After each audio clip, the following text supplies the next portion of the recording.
Saudara yang dikasihi Tuhan, di bulan Paskah seperti ini belum lengkap rasanya kalau kita tidak membicarakan seorang tokoh yang bernama Yudas Iskariot.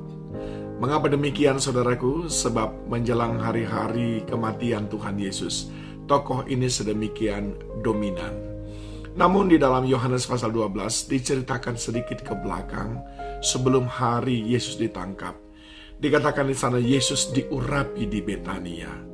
Dalam waktu itu Yesus ada di Betania di rumah Lazarus dan juga dua saudara perempuannya, yaitu Marta dan Maria. Dikatakan dalam ayat yang ketiga, maka Maria mengambil setengah kati minyak narwastu murni yang mahal harganya, lalu meminyaki kaki Yesus dan menyekanya dengan rambutnya, dan bau minyak semerbak di seluruh rumah itu. Tapi Yudas Iskariot, seorang dari murid Yesus yang akan segera menyerahkan dia, berkata, "Mengapa minyak narwastu ini tidak dijual 300 dinar dan uangnya diberikan kepada orang-orang yang miskin?" Hal itu dikatakannya bukan karena ia memperhatikan nasib orang-orang miskin, melainkan karena ia adalah seorang pencuri. Ia sering mengambil uang yang disimpan dalam kas yang dipegangnya. Maka kata Yesus, "Biarkanlah dia melakukan hal ini mengingat hari penguburanku. Karena orang-orang miskin selalu ada pada kamu, tapi aku tidak akan selalu ada pada kamu." Sekilas kelihatan Yudas Iskariot sangat-sangat manis dalam hal ini.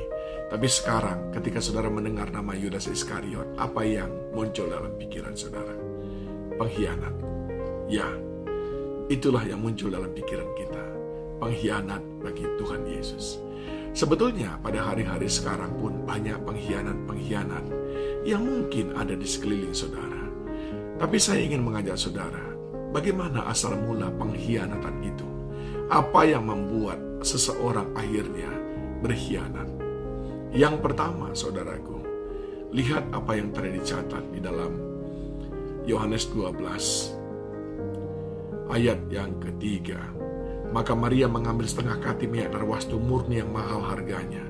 Lalu ia meminyaki kaki Yesus dan menyekanya dengan rambutnya. Dan bau minyak semerbak di seluruh rumah itu. Lalu lihat, perhatikan apa yang Yesus katakan di ayat yang terakhir bacaan kita. Ayat yang ke-7 dan 8. Maka kata Yesus, "Biarkanlah dia melakukan hal ini mengingat hari penguburanku. Karena orang-orang miskin selalu ada pada kamu, tetapi aku tidak akan selalu ada pada kamu." Yudas Iskariot menjadi pengkhianat oleh karena apa? Dia tidak bertumbuh akan firman Tuhan. Dia hanya mengenal dirinya sendiri saja. Dia hanya berfokus kepada dirinya sendiri saja. Sedangkan Maria, dia mengenal firman Tuhan. Dia tahu firman Tuhan. Dia tahu siapa yang ada di depannya itu. Orang yang tidak teguh di dalam firman Tuhan mudah sekali diplesetkan menjadi seorang pengkhianat. Yang kedua, dia tidak mengasihi Tuhan. Maria melakukan itu, mengorbankan minyak narwastu yang mahal, bukan karena berkelebihan padanya, tetapi karena memang dia mengasihi Tuhan Yesus. Orang yang mengasihi Tuhan, dia tahu, jangankan minyak narwastu, harta yang ada pada kita, nyawa kita sekalipun kita berikan kepada Tuhan, tidak pernah cukup untuk membalas kebaikan Tuhan bagi hidup kita. Tetapi Yudas Iskariot yang setiap hari selama 3,5 tahun bersama dengan Tuhan Yesus, hampir tidak pernah berpisah, makan bersama dengan Yesus, minum bersama dengan Yesus, melayani bersama Yesus, tapi dia tidak mengasihi Tuhan. Yang ketiga, dia bukan cuma tidak mengasihi Tuhan, saudaraku, dia tidak menghargai Tuhan. Dia mengkritik Tuhan lewat mengkritik apa yang dilakukan oleh Maria. Saudara bisa membayangkan pemimpinnya sedang menikmati pelayanan yang diberikan oleh Maria, tapi justru dia berani-berani menyela apa yang sedang dilakukan oleh Maria. Ini artinya kurang menghargai. Pengkhianatan dimulai dari kurang menghormati, saudaraku. Kurang menghargai. Tidak ada orang yang menghormati saudara akan mengkhianati saudara. Mudah sekali kita melihatnya. Dan yang keempat, saudaraku, pengkhianatan itu akan dilakukan oleh orang yang cinta akan uang. Orang yang cinta akan uang seperti Yudas Iskariot, dia pintar sekali bersilat lidah, seolah-olah dia sedang memikirkan orang lain. Sebetulnya dia sedang memikirkan dirinya sendiri. Perhatikan baik-baik, saudaraku. Orang yang tidak bertumbuh dalam firman, mudah sekali dia berkhianat.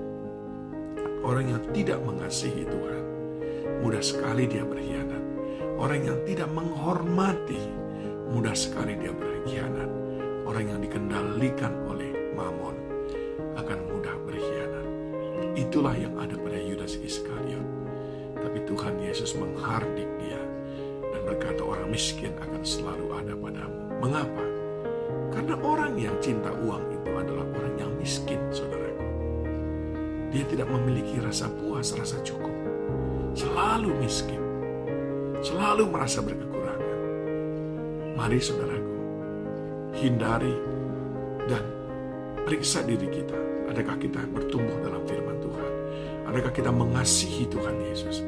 Adakah kita menghormati Tuhan? Adakah kita lepas daripada pengaruh Mamon yang mengikat kita, sehingga engkau bebas dari sifat yang suka berkhianat? Tuhan Yesus menolong.